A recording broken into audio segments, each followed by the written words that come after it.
Shabbat Shalom Mevorach, mes chers amis, Medaber Israël Chaviv Mira Anana. Écoutez, c'est Shabbat Hanouka, c'est un moment grandiose, un moment où notre Neshama s'allume. Elle peut en tout cas s'allumer, et que, comme on a déjà dit, l'homme est comme une mèche, ses mitzvot et sa Torah, c'est comme son carburant, son shemen, son huile, et à ce moment-là, il ne lui reste plus qu'à faire briller et à s'enflammer, pour que sa vie devienne une vie magnifique. Ce que je vous souhaite à tous, Bezat Hashem, Chanukah Sameach, Shabbat Shalom Mevorach. Shalom Rab, Le'ohavet Toratecha, En Lamo Mirshol. Dans la paracha de Vayishev, c'est marqué Vayishev Yaakov, Beres Megure Aviv. Il s'est installé Yaakov, il a pu s'asseoir Yaakov, Beres Megure Aviv, dans la terre où ses ancêtres, son père et son grand-père, qui sont Abraham et Yitzhak, ont été éprouvés. Dans la vie, ils ont été éprouvés. Il a pu s'asseoir en quelque sorte à la même table que eux. C'est suivi par les mots Ele Toldot Yosef, Ele Toldot Yaakov Yosef. Voici la descendance de Yaakov, c'est Yosef. Donc il y a un rapport entre le fait qu'il a pu prendre une place auprès de ses pères sur la même terre et le fait que sa descendance soit Yosef. D'ailleurs, quand on réfléchit bien, Toldot, c'est aussi bien l'engeance, donc la descendance, que ce que nos actes ont engendré comme conséquence. Donc, et les Toldot, Yaakov, Yosef, ça a cette ambiguïté-là. Est-ce que c'est seulement la descendance, ou est-ce que c'est aussi la vie de Yaakov et de Yosef qui était liée pour que Yaakov fasse son travail? C'est effectivement ce dont on va parler. Il est clair que les deux vies sont parfaitement liées. Rashi même souligne, sous les mots et les Toldot, dans le Dibor Abatri, mais les Toldot, voici la descendance de Yaakov et Yosef. Sous ces mots-là, Rashi dit que Yosef ressemblait en de très nombreux points à Yaakov, pas seulement physiquement. C'était un ben zkunim, c'est que zkunim, en enfant de sa vieillesse, de sa sagesse, oui. Mais c'était seulement que les traits de Yosef, les traits du visage physiquement, Yosef ressemblait à son père, et ce sont deux personnes qui se ressemblaient. Yosef était haï et Yaakov était haï en son temps. Yosef a été détesté par ses frères qui ont voulu le tuer, et Yaakov a été détesté par son frère qui a voulu le tuer. Et donc, toute la vie de Yosef et de Yaakov présente de très nombreuses similitudes. Leurs vies sont en quelque sorte liées à telle enseigne que le Zohar HaKadosh lui-même dit que Yosef et Yaakov étaient la même personne. Et que, bien sûr, dans deux corps différents. Et que le mot Yosef, déjà, le mot Yosef, le nom de Yosef, qui montre que ce n'était qu'un rajout, en quelque sorte. C'est pas un nom, Yosef. Il n'a pas de personnalité, il est un plus sur Yaakov, en quelque sorte, Yosef. Il a rajouté. Il a travaillé naturellement pour avoir Rachel, donc pour avoir Yosef, chez Lavan. Yosef est la suite de la vie de Yaakov. Rabbi Yaakov Bersera, notre maître, va ainsi expliquer un problème que nous avions. Vous savez qu'on rapporte dans le Zohar que Adam Arishon, quand il a fauté et qu'il a mangé du prix Etz Hadaat, a provoqué 3 dérèglements, 3 fautes. C'est comme s'il avait fait Avodah Zara, Shvichut Damim, Gilui Arayot. Avodah Zara, l'idolâtrie. En quoi il a fait de l'idolâtrie? C'est que il a pris une route autre que celle qui lui avait été tracée par Hachem. Il s'est assigné un travail différent de celui qu'Hachem lui avait donné. Il a décidé de manger pour que les choses lui soient plus faciles, qu'il ait un mérite plus important, et que c'était trop facile en quelque sorte la route qui était tracée par Hachem. Ceci est une racine d'idolâtrie. Toute idolâtrie, c'est qu'on veut suivre une autre trajectoire, un autre mazal, une autre route que celle qui a été tracée par Hachem. La deuxième faute La deuxième Avera, finalement, qu'a provoqué la faute d'Adam Arishon, c'est Shfichut Damim. Il a amené la mort dans le monde. Il était éternel, il était magnifique, c'était un être magnifique, et la mort est descendue dans le monde. À ce moment-là, c'est Shfichut Damim, littéralement, versement du sang, donc meurtre. Ça a engendré encore autre chose. Ça a engendré Gilou Yarayot. Vous savez que quand il s'est promené après la faute dans le Gan Eden, ils se sont sentis nus, lui et Chava, son épouse, et donc le corps n'était plus associé avec à la sainteté de l'âme. Et donc, cette distanciation entre le corps et l'âme a provoqué comme s'il y avait des hôtes, des désirs qui étaient différents de celles que l'âme voulait avoir. Et ceci, naturellement, c'est la racine de Gilou Yarayot, de l'impudeur, et de tout ce qu'elle engendre qu'elle provoque comme péché. Donc ici, Adam Arishon, par sa faute, a amené 3 plaies sur terre. La première, Avodazara, idolâtrie. La seconde, Shfichut Damim, le meurtre. La troisième, la mort. La troisième, Gilou Yarayot, l'impudeur, et tous les rapports interdits. Enfin, les racines de ces 3 choses-là, naturellement, Adam Arishon, c'est un homme extrêmement élevé. Il n'a pas transgressé frontalement ces 3 choses-là. Mais c'est les conséquences de ces... Il a amené une faille, et cette faille, naturellement, serait malheureusement exploitée par ses descendants, à telle enseigne qu'il a fallu les détruire dans le déluge. Donc je reprends. Il y a eu 3 fautes, 3 péchés qui ont été amenés sur terre par Adam Arishon. Et les 3 avotes sont venus les réparer.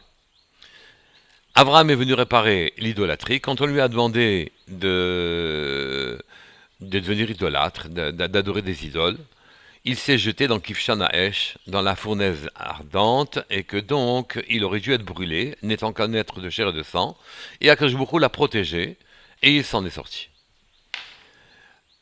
Le meurtre, Shfichut Damim, lui, sa réparation a été faite par Yitzhak Avinu. Yitzhak, lui, a tendu le coup pour sacrifier sa vie à Hachem.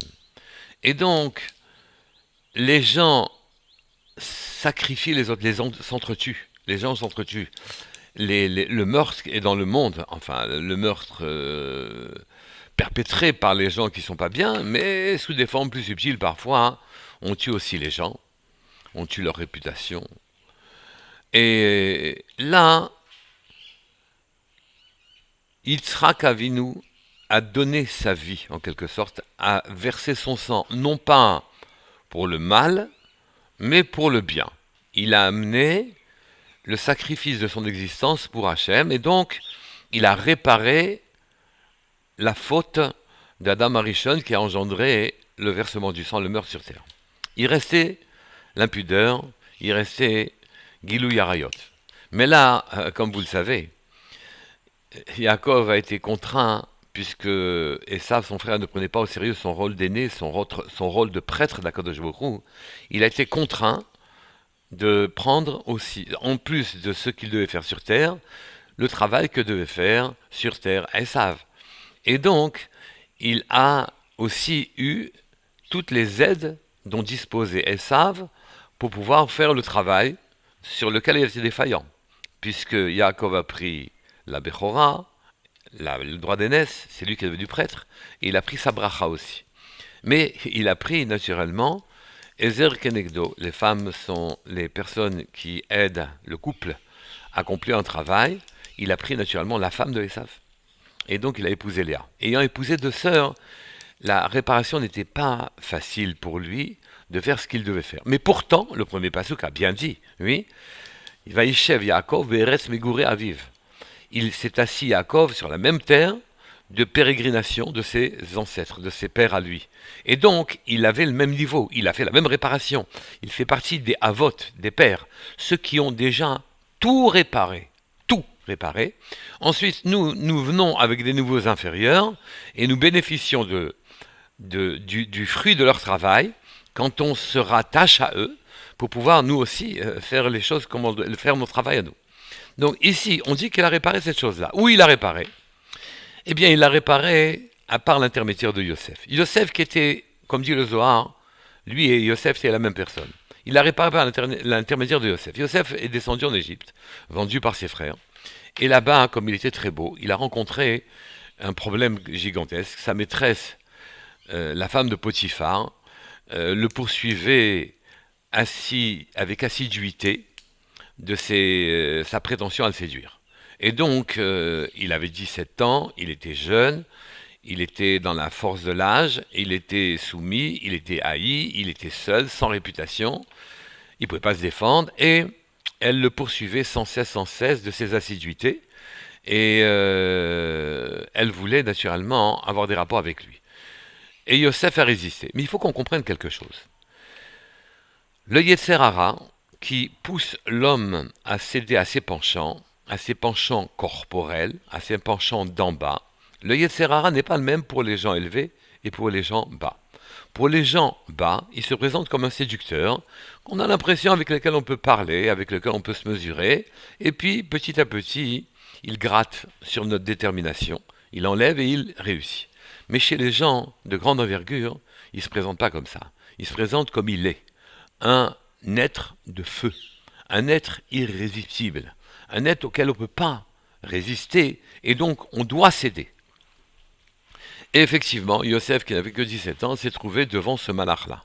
Ce n'est pas une petite épreuve. Yosef est un tzaddik, Yosef était un homme de dimension, mais pour lui ce n'était pas une petite épreuve, bien qu'on ait l'impression qu'en étant le petit-fils de Abraham, le petit-fils de Yitzhak, pardon, et l'arrière-petit-fils de Abraham, finalement Yosef aurait pu facilement surmonter cette épreuve. C'est pas le cas.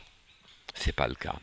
On dit que son manteau, son habit est resté entre les mains de Madame Potiphar, ce qui a permis naturellement de l'accuser et de l'emmener en prison.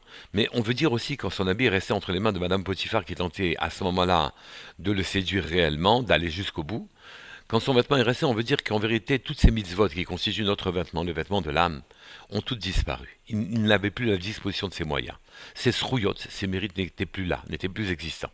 Et à partir de ce moment-là, il était comme un pachout, comme un homme normal. Oui, mais cette fois-ci, avec un malach, un ange de feu, auquel il ne peut pas résister. Et le Midrash Agada rapporte qu'à ce moment-là est apparu, Bechalon, la diuka chez Aviv. L'image de son père est apparue à la fenêtre. C'est-à-dire, il y a eu, dans cette prison, dans ces murs dans lesquels il était enfermé, une fenêtre, dans laquelle est apparue l'image de son père. Or, son père est la personne qui est capable de lutter avec un malach, cette force-là. C'est-à-dire, la puissance de Yaakov était d'un niveau tel que le malach a été obligé de céder. Le malach qui est invincible pour des êtres de chair et de sang, car c'est du feu. Le feu, on ne peut pas résister au feu. Eh bien, lui, Yaakov a résisté, et comme Yaakov a résisté, alors à ce moment-là, cette disposition, cette puissance, cette force-là, lui, il a pu la transmettre à Yosef en lui apparaissant, au moment crucial où normalement Yosef ne pouvait que céder. Et donc, apparaissant l'image de son père, lui apparaissant par une fenêtre, les murs ne l'ont pas enfermé, une fenêtre. Alors à ce moment-là, il a disposé du koach, de la puissance de son père, et il a pu vaincre cet être de feu qui était en face de lui. Et à ce moment-là, il a pu surmonter cette épreuve. Mais ceci est à mettre naturellement au compte de Yaakov, car sans Yaakov, nous n'aurions pas, nous tous, les possibilités de surmonter des épreuves qui sont insurmontables pour des êtres de chair et de sang. C'est Yaakov, en quelque sorte, qui, par l'intermédiaire de Yosef, a lui aussi réparé la troisième faute de Adam Arishon. Shabbat Shalom Mevorach, qui est un bon alluvage pour vous, que vous soyez une mèche et de l'huile qui s'embrase pour la fête de Hanouka, et que votre vie à ce moment-là soit très éclairée. Shabbat Shalom Mevorach. Kol Tuv à tous.